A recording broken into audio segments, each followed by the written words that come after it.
मेरे प्यारे देशवासियों, युवाओं, छात्रों, किसानों, मजदूरों, माताओं, बहनों और हमारे मानवाधिकार के परिवार साथियों, न्यायपीठ प्रिय साथियों, डॉक्टर दुआ का दिन प्रतिदिन की तरह आज भी आपको नमस्कार अभिनंदन करता है। आज मैं एक ऐसा प्रश्न लेकर आया हूं जो करोड़ों भारतीयों के मन में है। एक ऐसा प्रश्न जो हर गली, हर गांव, हर शहर और हर संघर्षरत परिवार की आवाज बन चुकी है। वो है सब्जेक्ट, नेताओं को है कि शर्म ही नहीं आती। क्या नेताओं को शर्म नहीं आती? आप यूं कह सकते, जब छात्र संघर्ष सड़कों पर करता है अपने भविष्य के लिए, क्या तब भी नेताओं को शर्म नहीं आती? जब किसान अपनी मेहनत का उचित मूल्य पाने के लिए आंदोलन करते हैं, क्या तब भी नेताओं को शर्म नहीं आती? जब बेरोजगार युवा डिग्री लेकर वो भी जैसे तैसे, उनमें भी चोरी, उनमें भी पेपर लीक,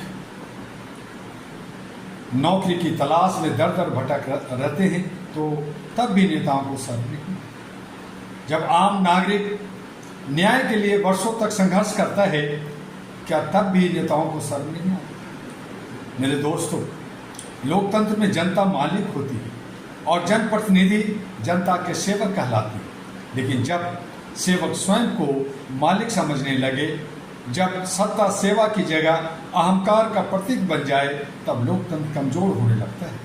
हम किसी व्यक्ति विशेष की बात नहीं कर रहे, हम उस राजनीतिक संस्कृति की बात कर रहे हैं जहां चुनाव से पहले वादे होते हैं और चुनाव के बाद जनता को भुला दिया जाता है। नेतृत्व का अर्थ केवल चुनाव जीतना नहीं होता। नेतृत्व का अर्थ है गलती होने पर स्वीकार करना, जनता की बात सुनना, आलोचना को सम्मान देना और संविधान के प्रति निष्ठावान रहना। आज देश का युवा हिसाब मांग रहा है, वह पूछ रहा है रोजगार कहाँ है, शिक्षा में पारदर्शिता कब आएगी, योग्यता का सम्मान कब होगा, भ्रष्टाचार पर कठोर कार्रवाई कब होगी। यह प्रश्न लोकतंत्र विरोधी नहीं है, यह प्रश्न लोकतंत्र की आत्मा है। और इसीलिए all India human rights association era का स्पष्ट मत है कि मानवाधिकार केवल किताबों का विषय नहीं है। मानवाधिकार हर नागरिक की गरिमा, समानता, न्याय और स्वतंत्रता का नाम है। जब जनता की आवाज़ दबाई जाती है, मानवाधिकार कमजोर होते हैं। जब सवाल पूछने वाले को नजरअंदाज किया जाता है, लोकतंत्र कमजोर होता है। जब जवाबदेही समाप्त हो जाती है, तब व्यवस्था पर जनता का विश्वास भी कम होने लगता है। इसलिए मैं आज देश के सभी जनप्रतिनिधियों से कहना चाहता हूँ, पद अस्थायी नहीं होता, कुर्सी अस्थायी नहीं होती, सत्ता अस्थायी नहीं होती, लेकिन इतिहास अस्थायी होता है। जनता की सेवा की और किसने जनता की आवाज़ को अनसुना किया, ये सब एक इतिहास बनता है।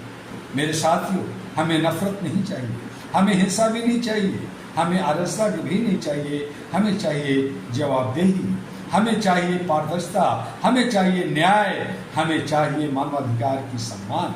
आइए हम संकल्प लें कि हम जागरूक नागरिक बनेंगे, अपने अधिकार को जानेंगे, अपने कर्तव्य निभाएंगे और लोकतंत्र को मजबूत करेंगे। जनता पूछ से प्रश्न पूछेगी, जनता जवाब भी मांगेगी और यही लोकतंत्र की सबसे बड़ी ताकत है। आइए मिलकर ऐसे भारत का निर्माण करें जहां राजनीतिक सेवा बने, सत्ता जवाबदेह बने और मानवाधिकार प्रत्येक व्यक्ति की वास्तविकता बने। याद रखिए, सम्मान सेवा से मिलता है, विश्वास ईमानदारी से बनता है और सच्चा नेतृत्व जवाबदेही से जन्म लेता है। और इन्हीं शब्दों के साथ मैं कहना चाहूँगा, जय मानवता, जय संविधान, जय हिंद। और अंत में वही अनुरोध, HRTV एरा को और एरा ग्लोबल जो यूट्यूब पर, फेसबुक पर, ट्विटर पर, लिंक्डइन पे है, उसे आप देखिए, उसको फॉरवर्ड कीजिए, लाइक कीजिए, सब्सक्राइब कीजिए, अपना व्यूज़ दीजिए, ताकि हम आपसे बने रहें और अलग अलग विषयों पर जो आप चाहते हैं उस पर बात हो सके और अपने संविधान और अपने राष्ट्र को बचा सके। ये सारे के सारे जो लीडर्स जो जनप्रतिनिधि दिग्भ्रमित हो गए हैं उन्हें हमें बाहर करना होगा। खास करके दल बदलू चिपकू नेता जो वस्तु विषय को नहीं समझते और गलत लोगों को साथ देते हैं, उनका हमें विरोध करना होगा।